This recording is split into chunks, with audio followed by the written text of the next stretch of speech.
घर का साथ। एक आदमी ने एक बहुत ही खूबसूरत लड़की से शादी की।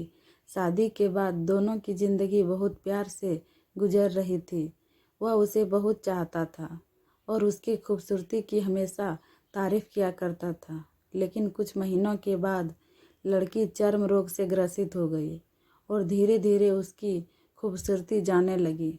खुद को इस तरह देख उसके मन में डर समाने लगा कि यदि वह बदसूरत हो गई तो उसका पति उससे नफरत करने लगेगा और वह उसकी नफरत बर्दाश्त नहीं कर पाएगी।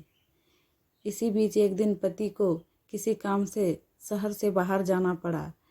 काम ख़त्म कर जब वह घर वापस लौट रहा था, उसका एक्सीडेंट हो गया।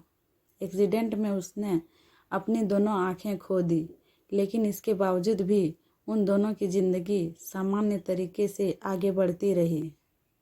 समय गुजरता रहा और वो अपने चर्म रोग के कारण लड़की ने अपनी खूबसूरती पूरी तरह गंवा दी। वह बदसूरत हो गई, लेकिन अंधे पति को इस बारे में कुछ भी पता नहीं था। इसीलिए इसका उनके खुशहाल विवाहित जीवन पर कोई प्रभाव नहीं पड़ा। वह उससे उसी तरह प्यार करता रहा। एक दिन उस लड़की की मौत हो गई। पति जब अकेला हो गया था, वह बहुत दुखी था। वह उस शहर को छोड़कर जाना चाहता था। उसने अंतिम संस्कार की सारी क्रियाविधि पूर्ण की और शहर छोड़कर जाने लगा। तभी एक आदमी ने पीछे से उसे पुकारा और पास आकर कहा, अब तुम बिन सहारे के अकेले कैसे चल पाओगे? इतने साल तो तुम्हारी पत्नी तुम्हारी मदद किया करती थी।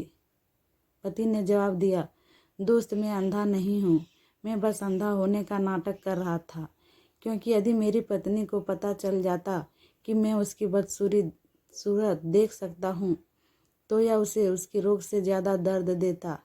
इसीलिए मैंने इतने साल अंधे होने का दिखावा किया। वह बहुत अच्छी पत्नी थी, मैं बस उसे खुश रखना चाहता था। सीख, खुश रहने के लिए हमें भी एक दूसरे की कमियों के प्रति आंखें बंद कर लेनी चाहिए।